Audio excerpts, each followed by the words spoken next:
Let's start with something simple. Imagine you're at a dinner party or a neighborhood block party or standing in line at the coffee shop and someone you barely know says, "Hey, remind me, what do you do again?" And I want you to answer it the way you actually answer it. Not the version you rehearsed, not the one from your website, the real off the cuff answer you give in that moment. Go ahead. Say it out loud if you can. Now, I've been in rooms with agents who've been doing this for a year and agents who have been doing this for 30. And when I ask that question, I hear some version of the same answer from almost all of them. I'm a real estate agent. I help buyers and sellers in the area. I work mostly on the north side, but I'll go anywhere my client needs me. All of that's true, every word of it. And I want you to hear this clearly. It's costing you business every time you say it. Not because it's wrong, because it's completely, utterly, forgettably generic. And today we're going to fix that. Here's the thing about a generic answer. It doesn't just fail to attract new clients, it actively costs you the referrals you should already be getting from people who know you and trust you. Think about how referrals actually work. Someone in your sphere, a past client, neighbor, friend, hears someone they know is about to make a move. They want to send that person to you. They genuinely like you. They trust your work, but they have to say something. They have to make a case. If all they say is, "She's really a nice agent," you're competing with every other agent that person's ever heard of on the thinnest possible basis. You might win, but you might not. And you had no control over it.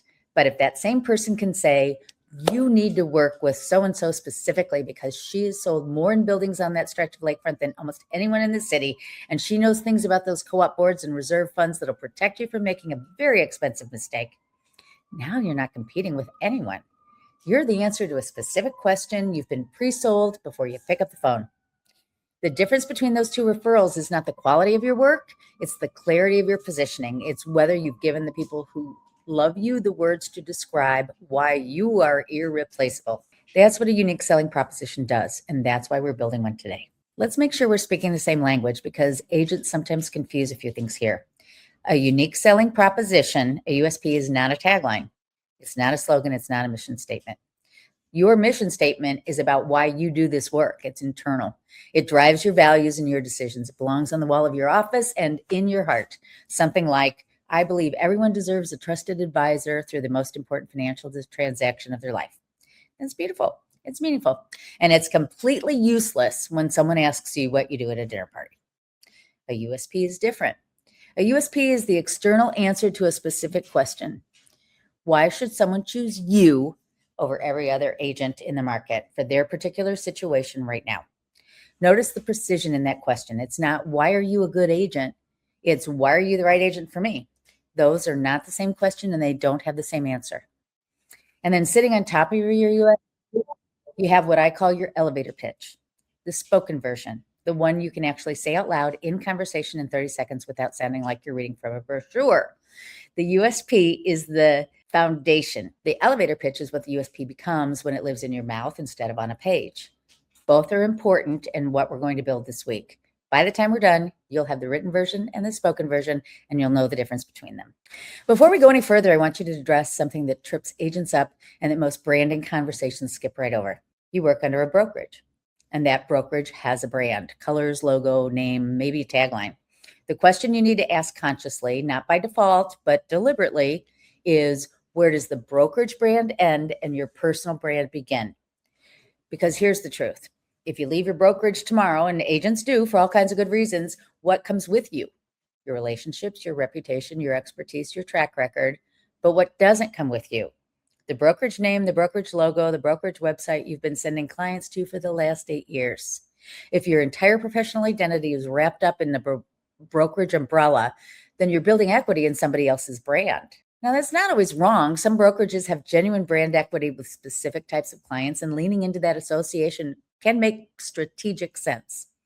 But it should be a conscious choice, not a default. And even if you're fully committed to your brokerage, you still need a personal brand that lives with the brokerage alongside it, because clients choose you, not the brokerage. They hire the human being. The brokerage is the credential. We'll go much deeper on the brand relationship between personal brand and brokerage later. But for now, I just want you to hold this question. Is my professional identity something I own or something that I'm currently borrowing? All right, now, when I tell agents to get specific about who they serve, to name a specific type of client, a specific type of property, a specific type of situation, I watch something happen. Their eyes get a little worried, and eventually someone says, "But what if I miss someone? What if I turn business away?" I hear this every single time, and I want to address it directly because this fear is the single biggest reason that agents stay away from being specific and stay generic their entire careers. Here's the truth. The more specific you are about who you serve, the more referable you become, not less. When you say, "I work with buyers and sellers," you appeal to everyone in theory and you stand out to no one in practice. When you say, "I specialize in helping empty nesters navigate the emotional and logistical complexity of downsizing from a family home," you appeal to a much smaller group on paper, yeah, but you are the only person who comes to mind when someone in that specific situation needs your help. You become the answer to a specific question rather than one option among hundreds of interchangeable ones. And here's the other thing. Specificity in your positioning doesn't mean exclusivity in your practice. It means you lead with what makes you distinctive. If a different type of opportunity comes your way and you choose to take it, that's your call.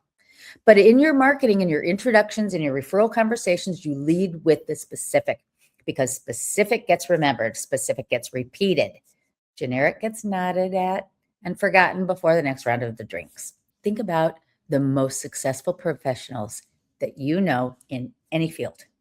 The specialist always commands the most respect and usually more money than the generalist, but not because generalists aren't capable, because specialists are easier to trust with a specific problem. You're entitled to that same advantage. The question is whether you're going to claim it. All right, so let's talk about the anatomy of a USP, the 5 elements. I want you to start thinking about your own answers as I walk you through each one. Number 1, who you are. Not your license, not your brokerage, the version of yourself that is generally relevant to the clients that you serve. The background, experience, professional and personal, that shaped how you work. A former attorney who becomes an agent sees a contract differently. A former financial analyst spots risks in a condo building's reserve study that others walk right past. A former nurse who's worked with the elderly clients through senior transitions brings something to that relationship that simply can't be trained in a weekend licensing course. Who you were before this and who you've become in it, that's part of your USP. Number 2, who you serve. Specifically, not buyers and sellers, the life stage, the situation, the particular kind of person who benefits most from exactly what you do. The more precisely you can name that person, the more they will feel when they hear you describe your work like you're reading their mind. And feeling understood is the fastest path to feeling trust. Number 3, what pain you solve. Every client who calls a real estate agent is carrying something. Fear of making a mistake on the most significant financial decision of their life. The grief of leaving a home where they raised their children. The anxiety of a market they don't understand in a process that feels overwhelming. What's the specific burden that your clients carry? And how specifically do you relieve it? Not, "I make it easy." What you actually do that makes it easier than it would be with someone else. Number 4, what makes you different? This is the hard one, and I want you to approach it honestly, not aspirationally. What makes you genuinely, demonstrably, specifically different from other agents in your market? Not, "I give great service." That's a baseline, not a differentiator. I'm talking about the thing that would take a competitor years to replicate. Your deep knowledge of a specific neighborhood or building type. A professional background that changes how you see a transaction. A network built over decades. A process you refined through hundreds of closings. The thing that actually, defensively, specifically is yours right now, today. Number 5, the result. This is the element that most agents leave out, and it may be the most important. What does a client's life look like after they work with you? Not, "I sold your house." What actually happened for them? They moved into a home they loved with less stress than they ever imagined. They sold the place they raised their family in with dignity and clarity and more money than they thought they'd get. They bought in a market that felt impossible, and they didn't just survive it, they won. The result is the emotional payoff. It's what converts a description into a reason to call. All right, here's where I want to slow down because this is where most people skip a step. Every element of your USP needs to be backed by something real, something you can actually point to. This is what I call activated proof.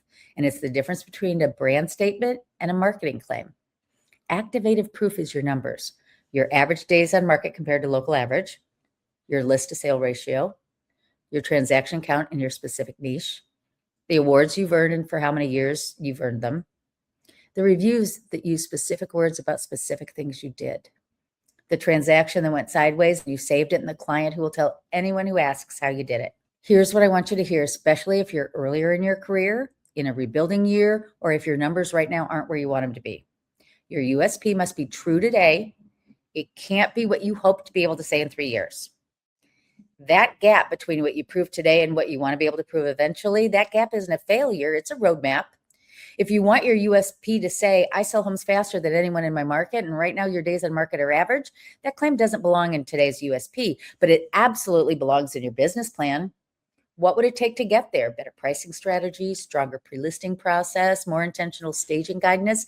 The gap tells you what to build. If you want clients to say, she communicated with us every step of the way and we never felt in the dark. And right now you have a few reviews that hint at the opposite. It's not a reason to feel bad. It's a reason to build a communication system that makes reviews like that inevitable. A weekly update call, a mid-transaction check-in, a closing recap that clients didn't expect. If you want to be known as the agent who delivers extraordinary client experiences, and right now you can think of 1 or 2 moments where you showed up for someone, but you haven't systematized it, start building those moments deliberately. The closing gift that arrives 2 weeks after closing, not at the table, the anniversary card every year for the life of the relationship, the contractor referral at 9 p.m. when a pipe bursts 3 years after you close the unit.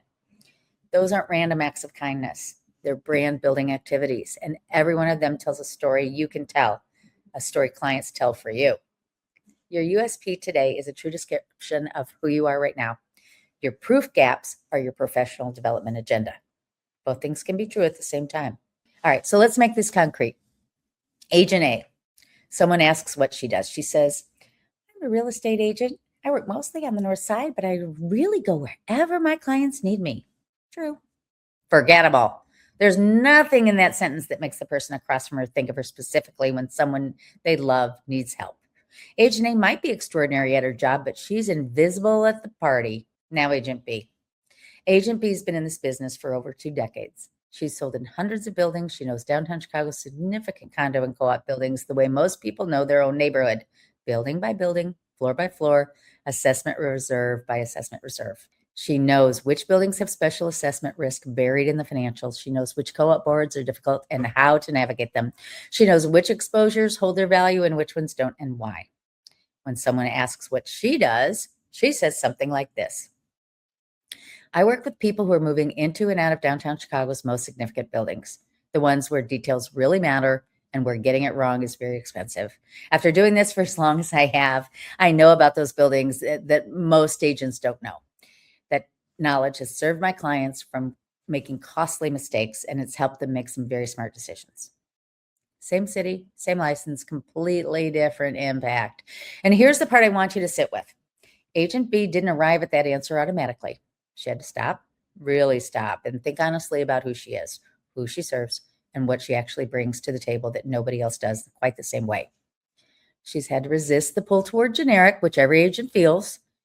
And once she's found the answer, once she can say it with ease because it's simply true, then everything gets clearer.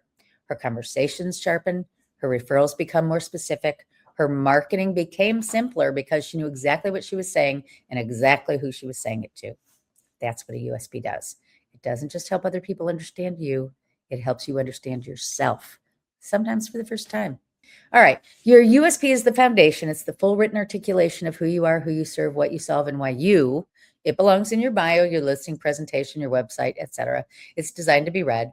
Your elevator pitch, though, is what the USP becomes when it's to be said out loud in conversation in 30 seconds or less, without notes, without hesitation, without sounding like you're reciting something.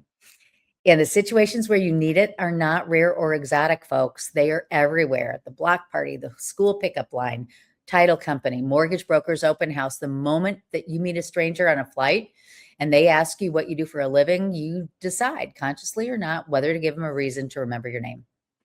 A strong elevator pitch has 3 parts: who you help, what problem you solve, and why they should remember you specifically.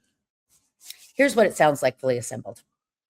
I work with people who are ready to downsize out of the family home.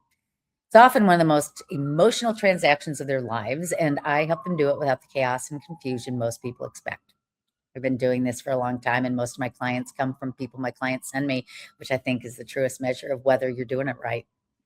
That's 25 seconds. It's specific. It's human. Doesn't brag, but it proves something. Referral-based business is a social proof without self-promotion. And it ends on a note that invites the other person to ask a follow-up question. Your version will be different. Your clients are different. Your expertise is different and your proof is different, but the structure is the same. Who you help, what problem you solve, why.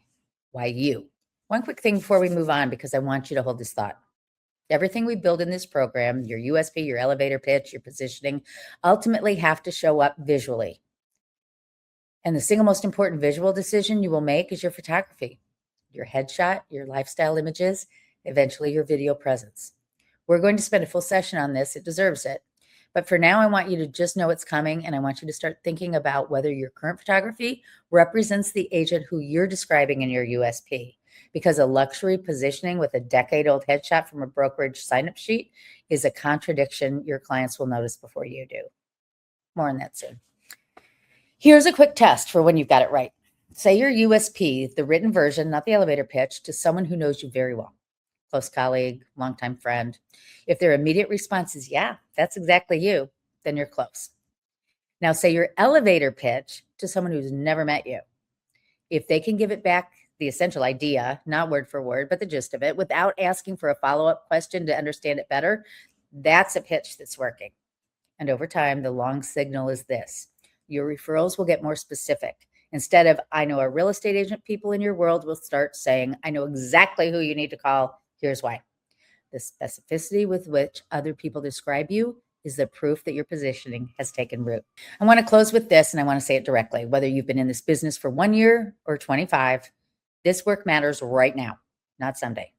Not when the market slows down and you have more time, right now, because the market's changed. The way clients find agents has changed. The way AI search surfaces professionals has changed.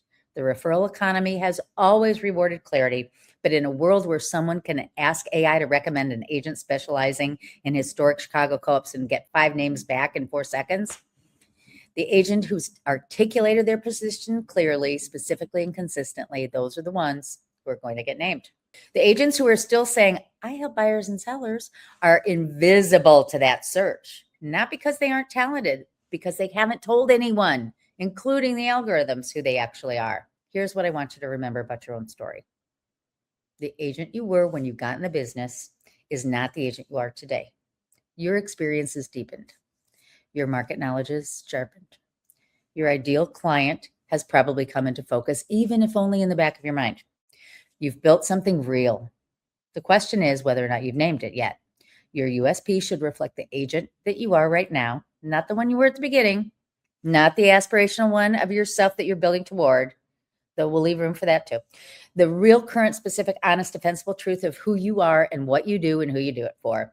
There are a lot of agents in your market. Most of them are decent. A lot of them work hard. Many of them are perfectly capable of handling a transaction. The ones who build careers that sustain them, the ones whose phones ring from people they've never cold called, are not always the most talented. They're the clearest. They know exactly who they are, exactly who they serve, and they can say it without flinching. And they've said it consistently enough that the market eventually says it back. It's entirely up to you starting this week. So here's what we're going to do next. You're going to sit down with a guided prompt, a structured conversation with AI that will walk you through everything that we've just covered, one honest question at a time. It'll push you when you're vague. And when you come out on the other side, you'll have 2 things. Your USP, the complete written version, 2 to 3 sentences that say who you are, who you serve, what you solve, and why you specifically. The version that goes in your bio, your marketing, your listing presentation. And your elevator pitch, the spoken version, 30 seconds, true. Said with ease because it actually describes what you do and why it matters. Share this with me on our next coaching call. Okay, let's go.